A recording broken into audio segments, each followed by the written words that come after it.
कभी कभी हमारा दिल जख्मी होता है मगर हम प्रीटेंड करते हैं कि सब ठीक है।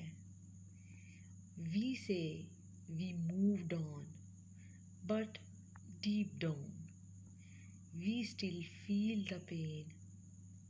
आज हम सीखेंगे how to heal from past hurts. दिल के जख्मों को वाकई कैसे ठीक किया जा सकता है। एक्सेप्टेंस, अपने माजी को कबूल करें। जो गुजर गया वो बदल नहीं सकता। हीलिंग का पहला स्टेप ही एक्सेप्टेंस है। But you can choose how you respond to it now. माजी के दुखों से इनकार तो नहीं किया जा सकता, लेकिन इनको कबूल करना ही अंदरूनी सुकून की पहली कुंजी है। फील योर इमोशंस, अपने जज्बात को महसूस करें। अपने अंदर के एहसासात को दबाएं नहीं। It's to cry, it's okay to feel broken. रोना, खामोश रहना या वक्त मांगना, ये सब हीलिंग का हिस्सा है। याद रखें, feeling is not weakness, it's your strength. Forgive but don't forget the lesson. माफ कर दे, लेकिन उस सबक को मत भूले जो किसी ने आपको सिखाया है।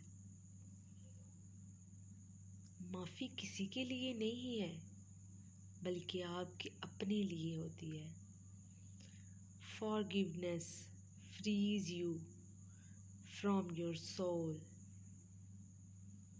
जो शख्स दिल से माफ़ कर देता है वो अपने जख्मों को भरता है, ना कि उनको बार बार छेड़ता है। Focus on the present moment. Focus on the present moment. माजी में रहने वाला शख्स हाल का सुकून भी खो देता है। The past is a place of reference, not a residence. हर दिन एक नया मौका है अपने लिए, अपनी पीस के लिए। कनेक्ट विद अल्लाह। सबसे बड़ी हीलिंग अल्लाह से जुड़ने में है। दुआ, सब्र और शुक्र यही दिल का इलाज है।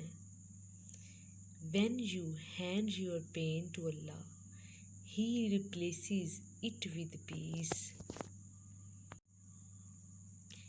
Rebuild yourself. खुद को दोबारा बनाए। हीलिंग का मतलब सिर्फ भूल जाना नहीं है, बल्कि खुद को नई ताकत के साथ दोबारा खड़ा करना है। You are not your past. You are what you learn from it. माजी से भागना नहीं है, बल्कि इससे सीख कर बेहतर इंसान बनना है। Healing takes time, but you are stronger than your past. वक्त लगेगा, मगर आप ठीक हो जाएंगे इंशाअल्लाह, क्योंकि जो शख्स अपने जख्मों का सामना करता है वही असल में मजबूत होता है। Your pain shaped you, your healing will free you. अगर आपको ये वीडियो पसंद आए तो लाइक करें, शेयर करें और चैनल को सब्सक्राइब करें और कमेंट में लिखें आई चूज़ हीलिंग टुडे।